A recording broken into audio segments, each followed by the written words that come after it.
Bismillahirrahmanirrahim. Assalamualaikum warahmatullahi wabarakatuh. Waalaikumsalam warahmatullahi wabarakatuh. Ini paling belakang suaranya belum terlihat semangat. Ulangi sekali lagi. Assalamualaikum warahmatullahi wabarakatuh. Waalaikumsalam warahmatullahi wabarakatuh. Alhamdulillah ala ihsani wa syukru ala taufiqi wa ikrimani.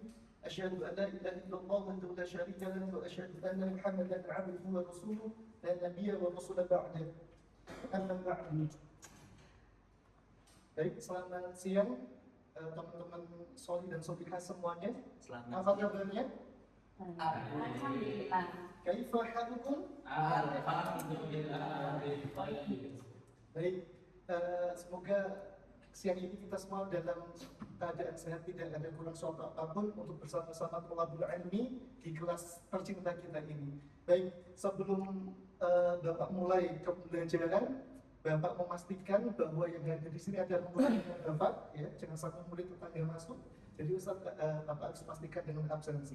Tapi siang ini absensinya berbeda, bukan cuma kata hadir yang keluar dari bibir kalian semuanya. Tapi kalau Bapak sebutkan apa, yang keluar dari bibir kalian adalah cita-citanya. Nah, jadi kalau Ustaz, Bapak Ustaz ya ini aja, Bapak itu. Atau Mas ya, Mas.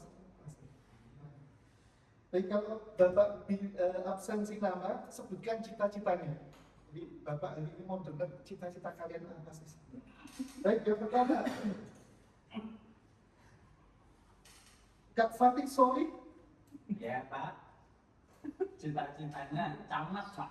Calon mati. Oh, itu bukan cita-cita, itu kepastian, ya. Kalau mati. Semuanya camat sih. Baik, Mas Hafiz. Ya, kades Pak. Kades. Kelapa desa.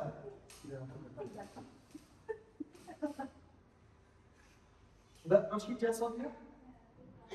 Bukan hadir, yang saya mau cita-citanya.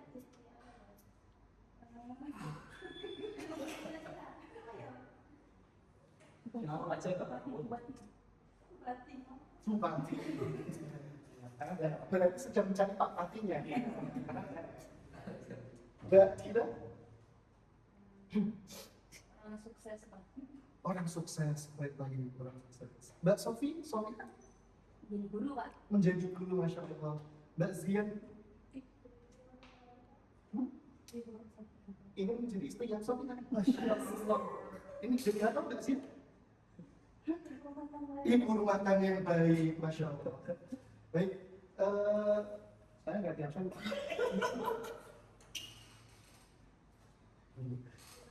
Baik, anak-anakku yang Bapak cintai, hari ini kita Ustaz, Bapak sudah mendengar cita-cita kalian dari menjadi begini 85% cita-citanya dunia, ya, tentang dunia, ada menjadi orang sukses, bupati, lurah, camat dan sebagainya. Bapak kok tidak ada yang mendengar cita-citanya nanti bisa membawa keluarga masuk surga bersama-sama? Nah, karena ini yang Bapak dengar tentang dunia, ini kebanyakan tentang cita-cita obses tentang dunia, maka ini pasca dari apa yang akan kita pelajari siang hari ini dari adalah tentang hubud dunia. Ya, dua kata, simpel tapi benar. Hubud dunia. Ada yang tahu hubud dunia itu apa? Mbak Roshidah, hubud dunia. Ada hubud dan dunia. Apa itu? Cinta dunia. Masya Allah, Mbak Roshidah ini selain Sholiha, Masya Allah. Hubud dunia, cinta dunia. Betul. Sebenarnya Bapak mau berkisah di pembukaan ini, tapi waktunya sudah di tangan kemarin. Ini ada cerita tentang itu. Tidak apa-apa ya Mas? Belum cerita sudah malam ini. Gimana? Jadi, baik, hubud dunia, cinta dunia, salah satu penyakit yang dikhawatirkan oleh Nabi kita, Nabi Muhammad SAW. Ya, bukan ini kalau itu dikhawatirkan oleh Nabi, berarti sesuatu yang pelik, sesuatu yang akan memberatkan umat. Hubud dunia, orang yang cinta dunia. Ya. Nah, kaitannya apa dengan materi akidah salafis yang ini nanti akan dijelaskan di sesi yang kedua, tapi sebagai pembuka di siang hari bahwa salah satu sifat yang akan melenakan sebagian besar umat manusia di dunia itu hubud dunia, orang cinta pada dunia. Nah, apa, bagaimana dan seperti apa nanti akan dijelaskan di sesi yang kedua yang akan dijelaskan oleh guru kita Muhammad Al-Fatih. Habibullah Ta'ala. Pas lagi Pak Guru dulu. Pak Guru habis dulu. Baik, kepada Pak Guru habis, Pak Amin Farid Abad Rashpuro. Kami persilakan, silakan.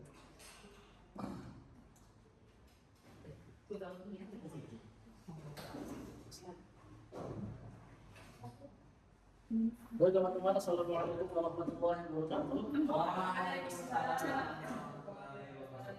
Asfaltik punya mana mas? Bagaimana yang sudah dijelaskan oleh Pak Alif, tadi kemudian tentang mencintai dunia. Lantas, apa sih itu? Bukunya mana mbak? Lantas apa sih itu hubud dunia? Secara etimologi, hubud dunia adalah cinta terhadap dunia yang berlebihan. Atau ada pun secara terminologi syar'i, Ini nulis. kecintaan berlebihan terhadap urusan dunia ini, entah itu harta, kedudukan, jabatan, ataupun terlalu mencintai wanita. Hubud dunia. Lanjut, Pak. Nah, ada tentang dari Al-Quran dijelaskan di surat Al-Hadid ayat 50. Ilamu annamal hayatud dunya la'ibun wa lahu wa zinatun wa tafakhurun bainakum wa takatsurun fil awlad. Nah, silakan dibaca artinya. Saya tulis ke orang supaya tidak mengantuk. Nih, laki-lakinya kelihatan nggak tulisannya? Enggak pak. Nggak kelihatan ya? Mas Pak, Mas Pak. Kelihatan terlalu terang. Ya, yang artinya adalah ketahuilah bahwasanya kehidupan di dunia ini adalah sebuah permainan, hanyalah sebuah permainan dan sesuatu yang melelahkan, perhiasan dan bermegah-megahan antara kamu dan lainnya dan bayi apa dan juga anak-anak. Ya, ada pun untuk dalam kedua dari Al-Quran ayat kedua Anu bicara, cuma bicara. bermegah-megahan Perhatikan Ustaznya. telah melekat kamu sampai kamu masuk ke dalam kubur. Nah, dari hal tersebut kita tahu bahwasanya dunia ini tempatnya bermain. Padahal semua manusia diciptakan cuma untuk beribadah. Bekerja termasuk beribadah apa? Menang-menang. Mas. Bekerja termasuk ibadah nggak yang Mas pakai apa? Ibadah. ibadah. Iya. Mbak yang dalam dunia. Kira-kira bekerja kalau berlebihan ibadah nggak? Lupa sholat ataupun sampai lupa mengabdi istri. Iya, oke. Apa-apa yang berlebihan itu tidak dinilai sebuah ibadah. Karena apa? Karena bisa merupakan kewajiban di antara yang wajib. Contohnya sholat. Kerja wajib, tapi sholat lebih wajib. Oke, lanjut, Pak.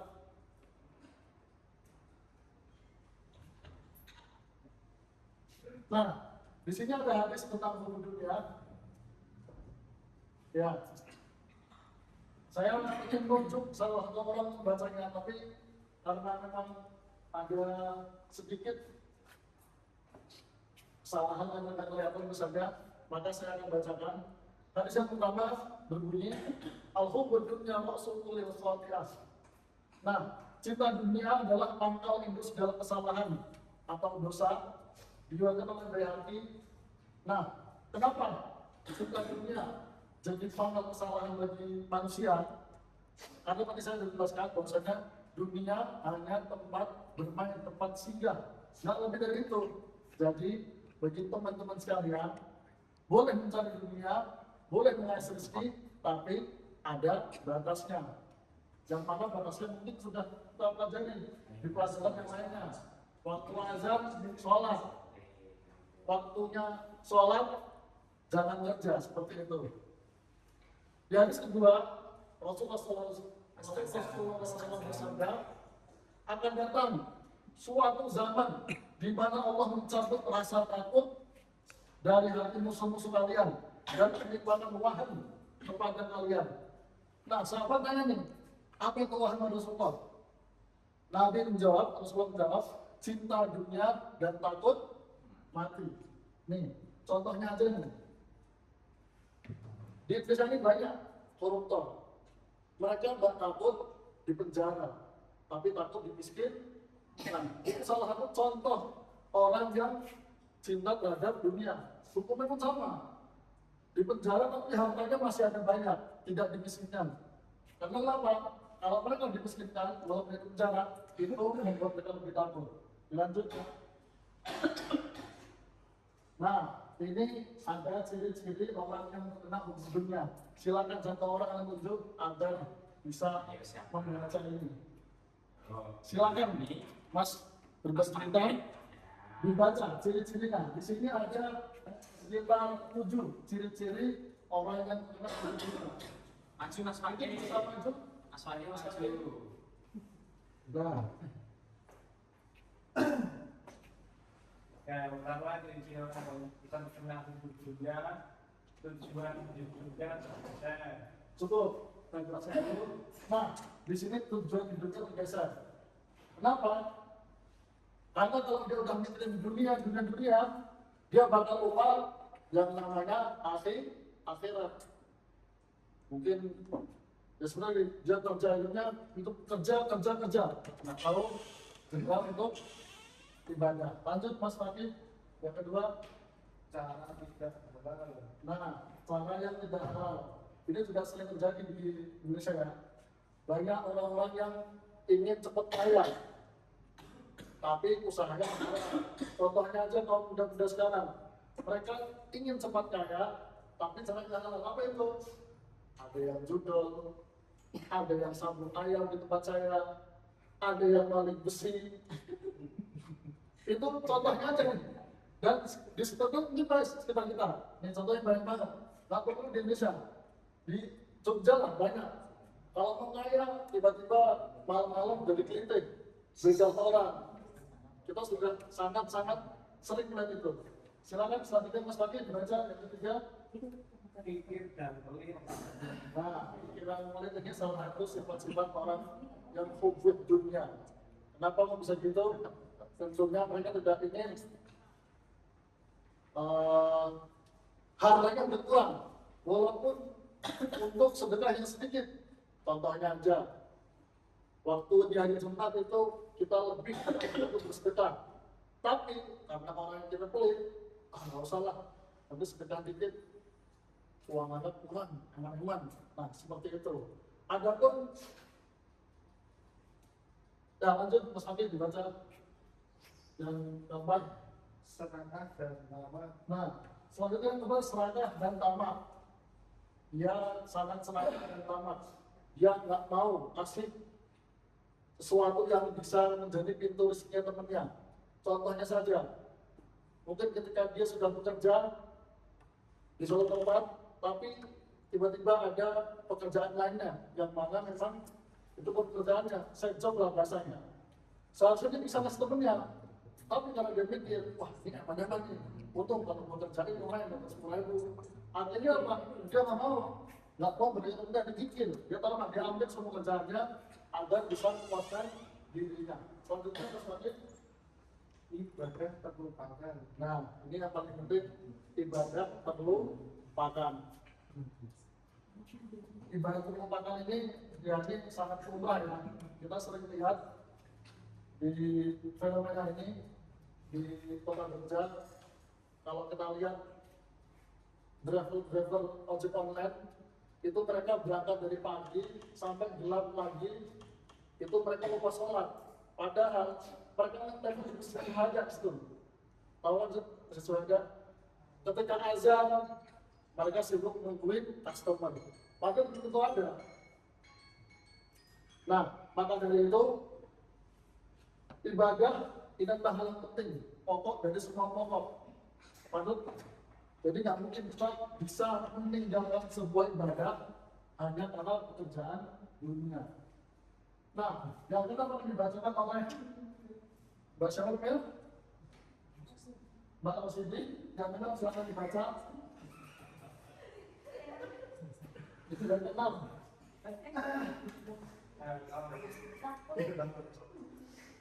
Takut mati berlebihan. Ya, yang kedua takut mati berlebihan. Ya ini orang-orang yang mencintai dunia seisinya, mereka lebih takut mati. Mereka berpikir, gimana harta ini kalau aku mati, gimana harta ini kalau aku nanti udah berada. Jangan sampai harta ini turun ke orang yang anakku atau siapapun. Gimana caranya aku bisa ngabisin harta ini? Ini salah satu sifat orang yang kemudian takut mati. Soalnya yang ketujuh, nah orang yang hubungannya cinta dunia, pasti mereka akan ngejar dunia dengan sangat teramat keras. Setelah mereka dapat dunia, mereka akan flexing, pamer, ataupun yang lain. Tapi kalau mereka dapat dunia, apa yang mengatakan ini? Contoh udah bekerja 12 jam, mereka tidak dapat apa-apa. Akhirnya apa yang melakukan? Hanya bisa iri mana yang kerjaannya sama, tapi bisa beli motor dan yang lain-lainnya. Mungkin karena waktu sudah habis, bisa akan ditutup oleh Pak Alif. Waktu terus